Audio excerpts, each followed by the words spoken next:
Assalamualaikum warahmatullahi wabarakatuh. Halo semuanya, welcome back to my YouTube channel. Jadi di video kali ini saya akan menjelaskan mengenai perkembangan kurikulum di Indonesia.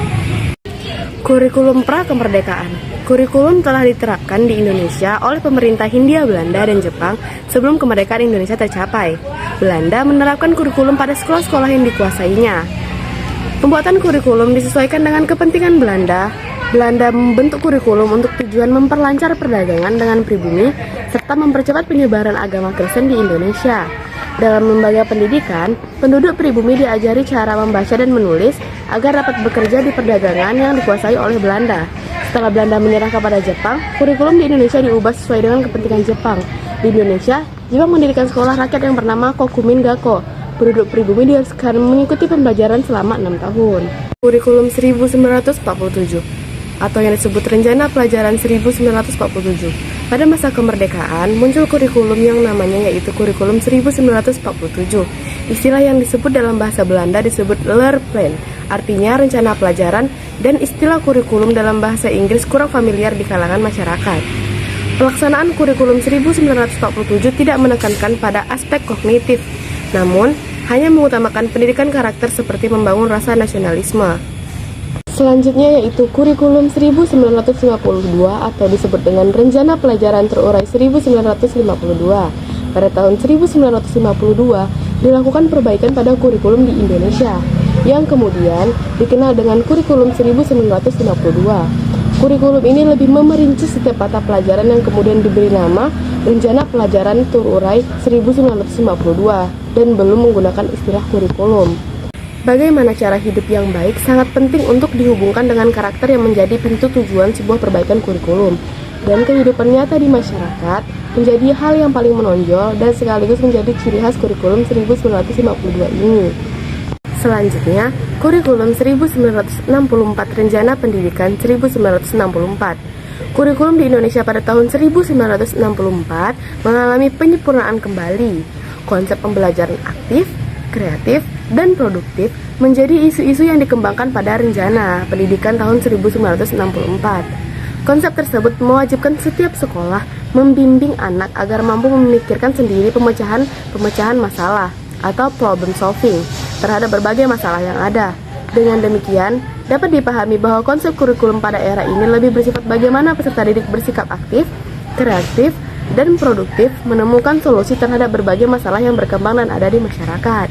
Cara belajar yang digunakan kurikulum 1964 adalah dengan metode yang disebut dengan gotong royong terpimpin. Selanjutnya, kurikulum 1968. Kurikulum 1968 bersifat politis melekat erat pada awal munculnya kurikulum 1968, mengganti kurikulum 1964 yang dicitrakan sebagai hasil dari pemerintahan Orde Lama. Selanjutnya yaitu kurikulum 1975.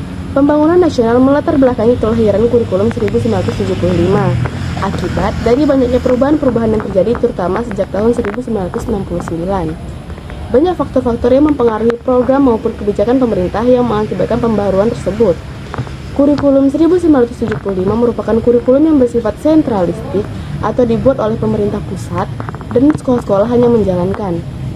Kurikulum 1975 banyak mendapatkan kritik dari pelaksana di lapangan. Guru dibuat sibuk menulis perincian apa yang akan dicapai dari setiap kegiatan pembelajaran ada.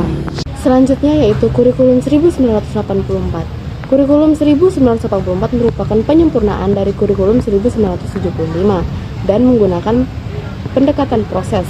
Dalam hal ini, faktor tujuan tetap penting meskipun sudah menggunakan pendekatan proses.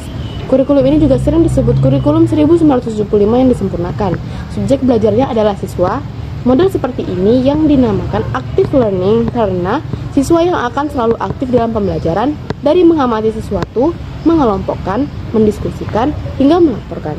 Namun, banyak sekolah yang menerapkan dengan baik dan alhasil, siswa tidak melaksanakan pembelajaran dengan baik dan hanya gaduh di kelas. Selanjutnya yaitu Kurikulum 1994 atau Separate Subject Curriculum. Kurikulum 1975 dan Kurikulum 1944 dipadukan menjadi Kurikulum 1994. Kurikulum 1994 dilaksanakan sesuai dengan Undang-Undang Nomor 2 Tahun 1989 tentang Sistem Pendidikan Nasional. Pada kurikulum ini terjadi perubahan dari sistem semester ke sistem catur-ulan dengan sistem catur-ulan yang pembagiannya dalam 1 tahun. Selanjutnya yaitu kurikulum 2004 atau KBK, kurikulum berbasis kompetensi, adalah suatu konsep pendekatan strategi kurikulum yang menekankan pada penguasaan berbagai kompetensi tertentu. Peserta didik tidak hanya menguasai pengetahuan dan pemahaman, tetapi juga keterampilan, sikap, minat, motivasi, dan nilai-nilai agar dapat melakukan sesuatu dengan penuh tanggung jawab. Kurikulum 2006 atau KTSP, kurikulum tingkat satuan pendidikan.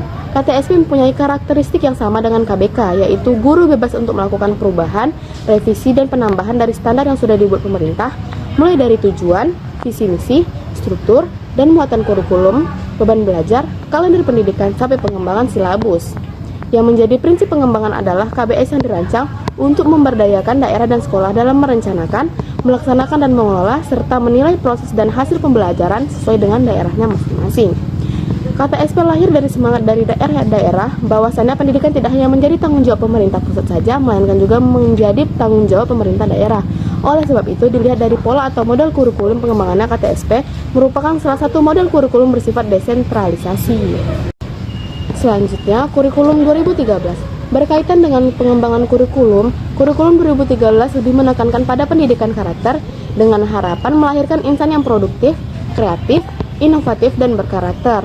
Meningkatkan proses dan hasil belajar yang diarahkan kepada pembentukan budi pekerti dan peserta didik yang berakhlak mulia sesuai dengan standar kompetensi lulusan pada setiap satuan pendidikan adalah tujuan pendidikan karakter pada kurikulum 2013. Kurikulum 2013 menekankan pengembangan kompetensi pengetahuan, keterampilan, dan sikap anak didik secara holistik. Dan yang terakhir yaitu kurikulum merdeka.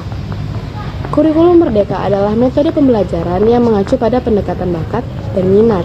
Para pelajar dapat memilih pelajaran apa saja yang ingin dipelajari sesuai passion yang dimilikinya. Oke, mungkin cukup sekian video mengenai perkembangan kurikulum di Indonesia. Dari saya, lebih dan kurangnya saya mohon maaf. Terima kasih yang sudah menonton dan jangan lupa like, comment, dan share ya teman-teman. Thank you for watching. See ya.